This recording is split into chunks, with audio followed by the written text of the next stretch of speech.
టాలీవుడ్ నటుడు నారా రోహిత్ తన సినీ జీవితం, తాజా చిత్రం భైరవం విజయం, మరియు రాజకీయాలపై తన ఆలోచనలను పంచుకున్నారు.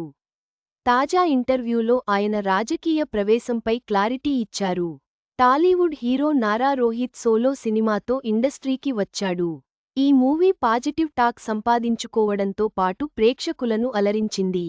ఇక ఆ తర్వాత పలు చిత్రాల్లో నటించినప్పటికీ పెద్దగా ఫేమ్ తెచ్చుకోలేకపోయాడు. ఓవైపు హీరోగా నటిస్తూనే క్యారెక్టర్ ఆర్టిస్ట్గానూ నటించి మంచి గుర్తింపు దక్కించుకున్నాడు.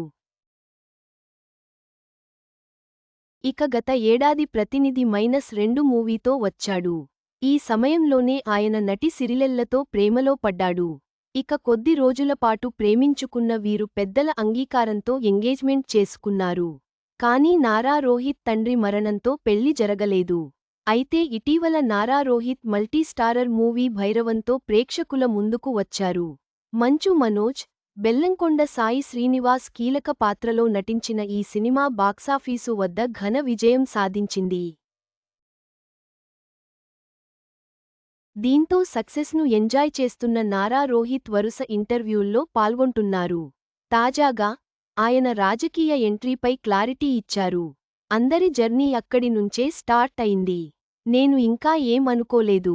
రాజకీయాల్లోకి ఎప్పుడు వస్తాను అనేది నాకూడా క్లారిటీ లేదు కాబట్టి చెప్పలేను. నేను పాలిటిక్స్లో పోటీ చేయాలని మెంటల్గా ఫిక్స్ అయినప్పుడు ముందుగా చంద్రబాబుకు చెప్తాను. నేను పాలిటిక్స్పై నిర్ణయం తీసుకున్న వెంటనే బాబుగారి దగ్గరకు వెళ్తాను. తర్వాత లోకేష్ అన్నకు చెప్తాను అని చెప్పుకొచ్చారు. ప్రస్తుతం ఇందుకు సంబంధించిన వీడియో సోషల్ మీడియాలో వైరల్ అవుతోంది. నారా రోహిత్ రాజకీయాలపై తన నిర్ణయం తీసుకున్న తర్వాతే చంద్రబాబు నాయుడు, లోకేష్కు తెలియజేస్తానని చెప్పడం విశేషం. ప్రస్తుతం ఆయన సినిమాలపై దృష్టి పెట్టినట్లు తెలుస్తోంది.